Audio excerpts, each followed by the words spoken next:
La abogada Angélica Porras fue vocal del Consejo de la Judicatura y también es miembro de Acción Jurídica Popular. Le agradecemos a usted, abogada, por la gentileza de su tiempo y le consultamos. ¿Qué cree usted que está pasando en este tema de estas acciones de protección que dejan libres a los cabecillas de las bandas criminales? ¿Es el temor, la amenaza, la presión, o es una forma de presunta corrupción? ¿Cómo podemos entender que esté pasando esto? Sí, muchísimas gracias por la invitación a su equipo y a la audiencia. El tema que usted plantea es un tema complejo y tiene que ser mirado en términos globales. Pensar que las bandas o la irrupción o de las bandas criminales, el narcotráfico en los últimos años, es solo una cuestión de la justicia o es solo un problema de seguridad, es mirar solo una parte del problema. Es un problema global que encierra la falta de política social, el abandono de ciertos sectores y también de la justicia. Ahora, ¿qué pasa con la justicia? La justicia se ha convertido, por un lado, en perseguidora, en el instrumento para perseguir a ciertas personas, y por otro lado ha sido infiltrada efectivamente por agentes del narcotráfico, del crimen organizado, y a esto súmele una amplia corrupción que no ha tenido una respuesta adecuada, porque la corrupción en el sistema judicial no solo puede mirarse como los casos aislados en un juez, en otro juez, en un fiscal, en otro fiscal, sino que son bastante estructurales. Es decir, el juez tiene posibilidades tanto desde el punto de vista legal como también desde el punto de vista del sistema para poder entrar en cuestiones de corrupción. Entonces yo diría, son todos estos elementos que usted ha mencionado. Es corrupción que es generalizada en el caso de la justicia, es abandono de la propia justicia por parte de los otros poderes del Estado, no hay carrera judicial, los jueces no tienen ninguna seguridad en su puesto de trabajo, no hay control por parte, por ejemplo, a la Corte Nacional. Está en un Consejo de la Judicatura que tiene como presidente a un ex juez de una Corte Nacional. ¿Cómo podemos tener garantías de que este juez va a tomar acciones en contra de sus ex compañeros? Ahí hay un conflicto de intereses. A esto súmele que las bandas efectivamente penetran las esferas judiciales, fiscales, y que no hay protección para los jueces. Entonces, ese es el caldo de cultivo donde un juez tiene que decidir. ¿Cede a la corrupción muchas veces o cede a la presión, tanto de las mafias como también de la política? Porque el punto en que está el crimen organizado en nuestro país no se entiende si no se revisa la relación del crimen organizado con el sistema político y con el sistema económico. Entonces, todo esto para ser atendido tiene que ser tomado en cuenta. Ahora, usted también tocó un punto importantísimo, ¿no? Los jueces no tienen protección. Acá usted sabe que a los establecimientos donde se imparte justicia entra cualquiera, entra y sale cualquiera. Los juzgados trabajan a media llave, por decirlo de alguna manera, no hay papel para copias, no tienen ninguna seguridad. Hay gente que puede ingresar con armas y nadie las detecta porque ni siquiera funcionan los arcos sensores. También, ¿cuánto pesa esto en lo que está pasando en la función judicial? Pesa, Jimmy, pesa bastante. Sin embargo, yo diría una cuestión.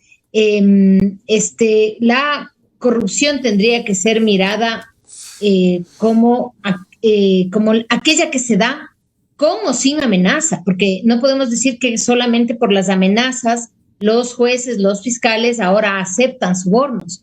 La corrupción en el sistema judicial es bastante endémica. Entonces, sin embargo, sí hay en este momento una falta de un sistema de protección a los jueces.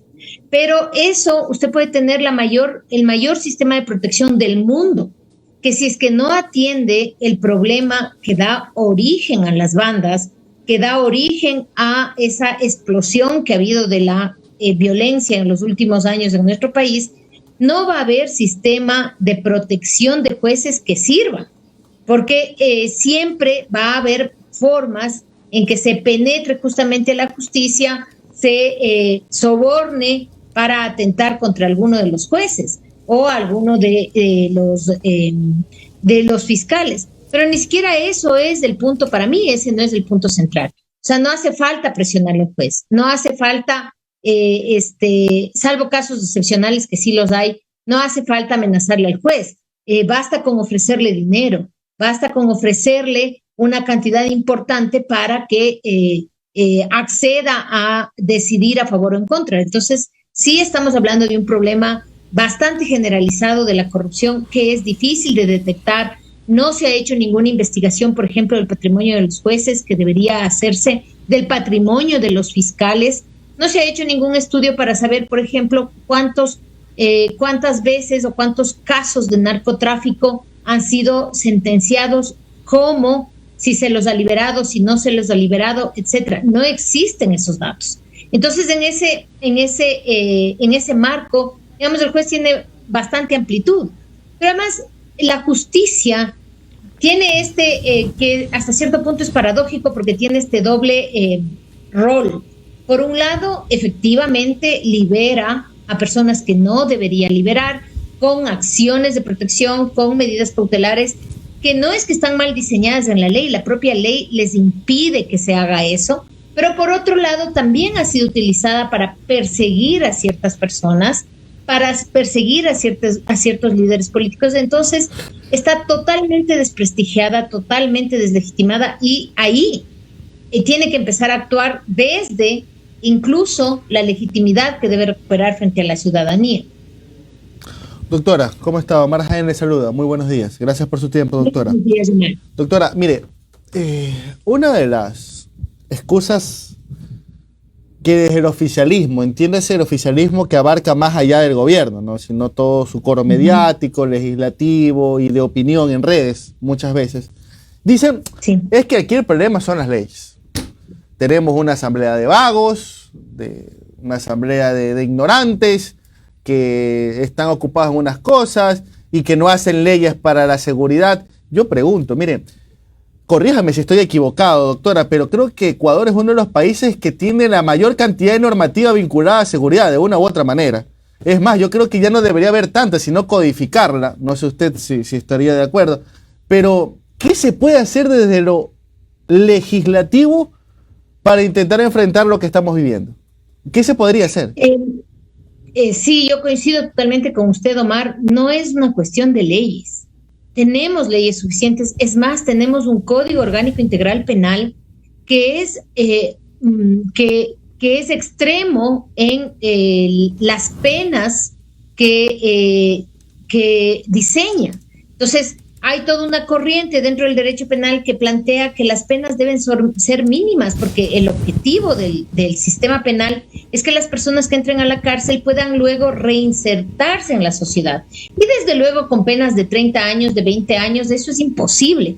Y ahí, en ese tipo de situaciones, opera justamente la corrupción, porque imagínese usted una persona que va a la cárcel por 30 años, sale a los 10, y a través de mecanismos no siempre legales, ojalá fueran legales, pero eso no sucede así. Entonces no es una cuestión de leyes, no es una falta de severidad de las penas, no es una falta de eliminar, por ejemplo, una cosa que se dice, eliminar las garantías constitucionales. Es más, hay una reforma que acaba de hacerse del Código Orgánico Integral Penal que entra a regir a partir del 29 de abril, que le da un montón de poder a la Fiscalía General del Estado. Pero ese no es el punto, porque mientras la Fiscalía siga siendo deficiente en la forma de entender el sistema penal, pero además de entender cómo se plantean unas pruebas, no es una prueba, no es, la Fiscalía suele decir, es que tenemos 500 elementos de convicción, y cualquiera pensaría que eso significa tener 500 pruebas. No, falso. Estos indicios que todavía no llegan a ser pruebas no pueden ser cualquier cosa que no tiene que ver con el delito que se está juzgando. Ahora, entonces, doctora, ahí hay una deficiencia muy grave. Doctora, pero ¿sabe qué? Me quedó ahí sonando algo que usted dijo. Yo entiendo estas corrientes porque así es la academia y así es el ámbito académico, de ir viendo nuevas vertientes del conocimiento. Y usted habla sobre esto de que no hay que llevar a extremos las penas para que haya una reinserción posterior. Pero yo también, desde mi posición de comunicador, yo lo veo desde el ciudadano de pie.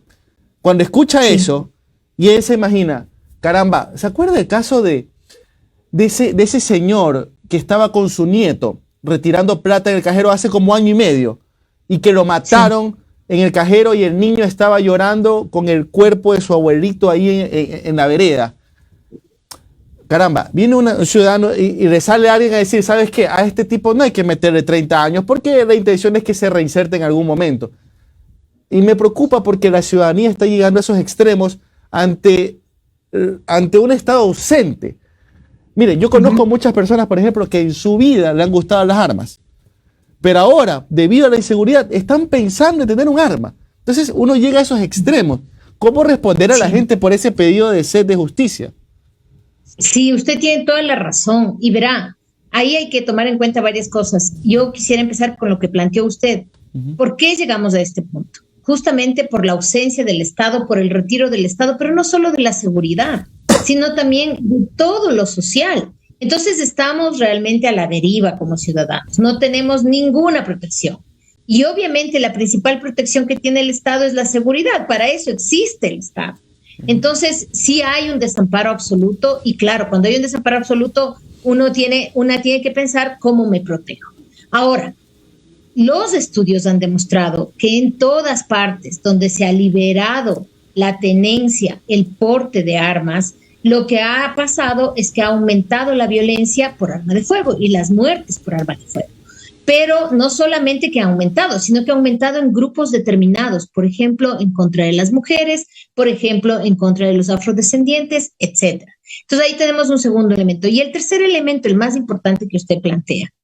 Fíjese, el señor Zaffaroni comenta siempre sobre este tema porque sí, es polémico esto, porque la mayoría dice pongamos casi que pena de muerte o cadena perpetua, la cual ninguna de las dos está en nuestra Constitución.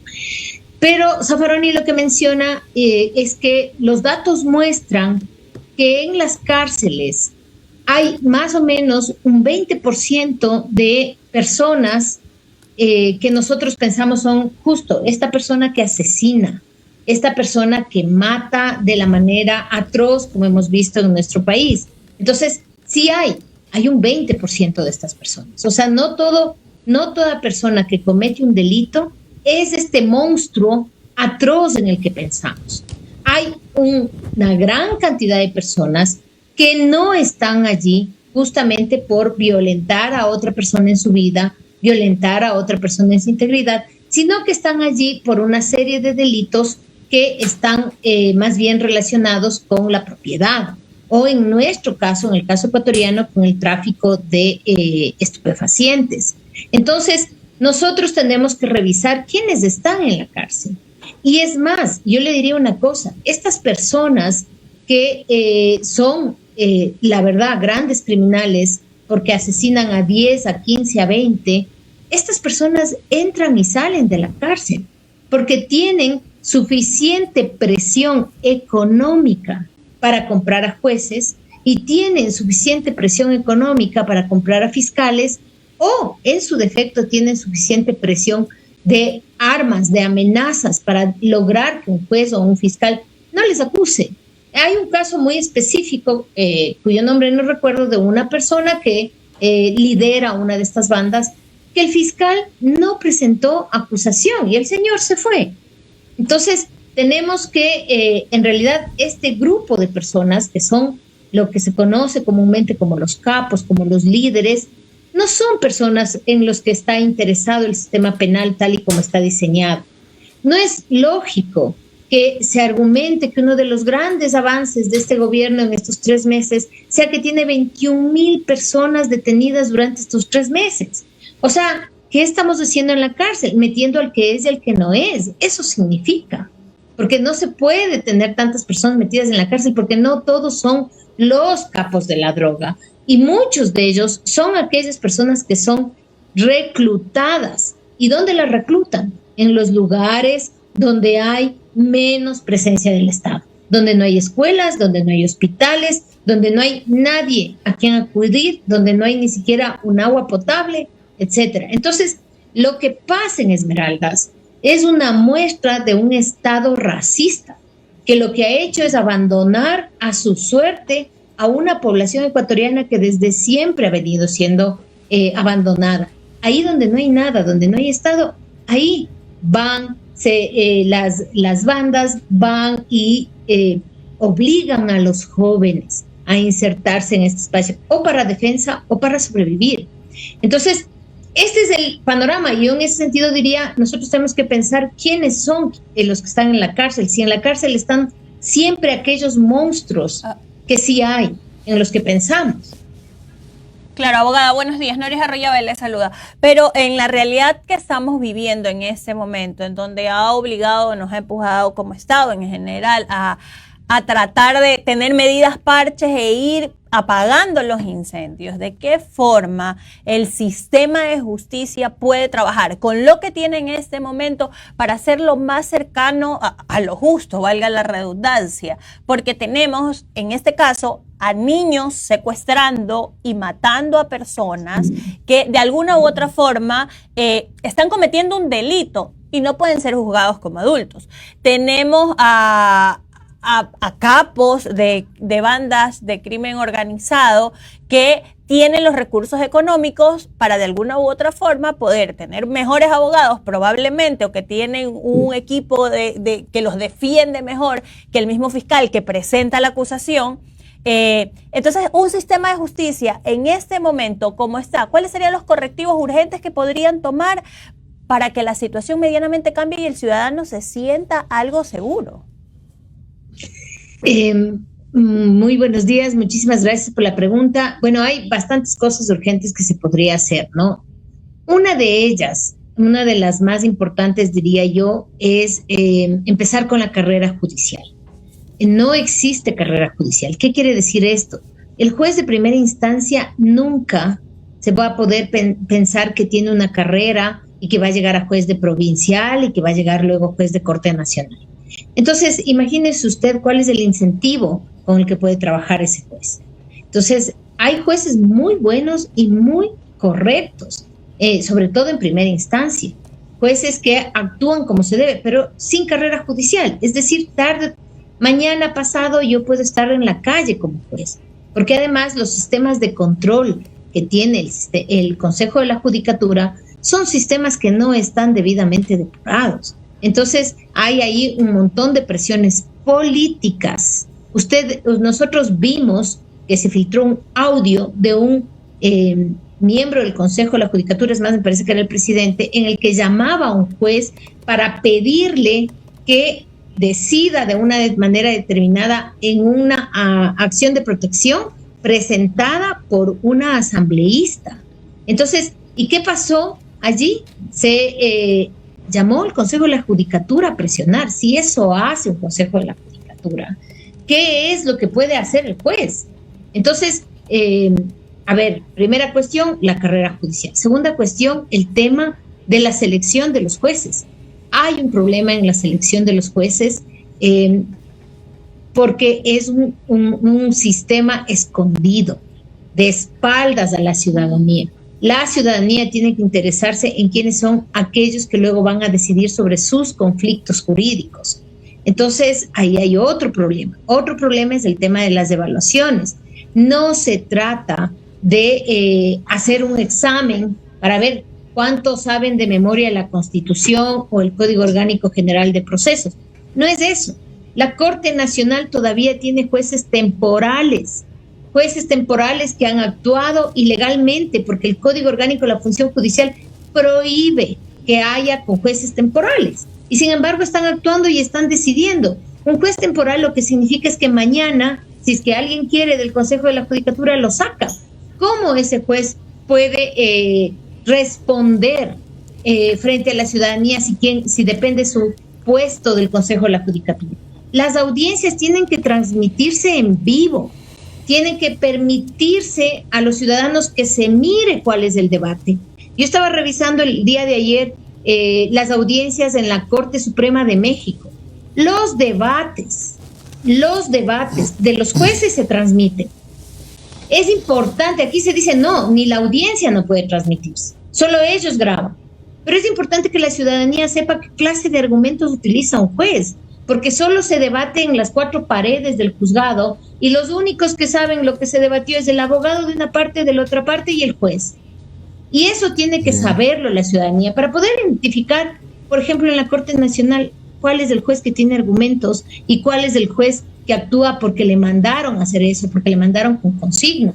Entonces, el debate tiene que ser público para identificar a nuestros jueces todas esas acciones y obviamente también preocuparse de mantener los edificios, los insumos que necesitan los jueces. Siempre ha habido un déficit, pero en este momento estamos volviendo a una situación terrible, muy anterior a la reforma judicial que se hizo en el tiempo de Rafael Correa. Entonces estamos en un problema muy serio en este momento en la función judicial. Gracias, abogada Angélica Porras, ex vocal del Consejo de la Judicatura, miembro de Acción Jurídica Popular. Que tenga usted un buen día, muy amable. Gracias, doctora. Buen día, muchísimas gracias a ustedes también.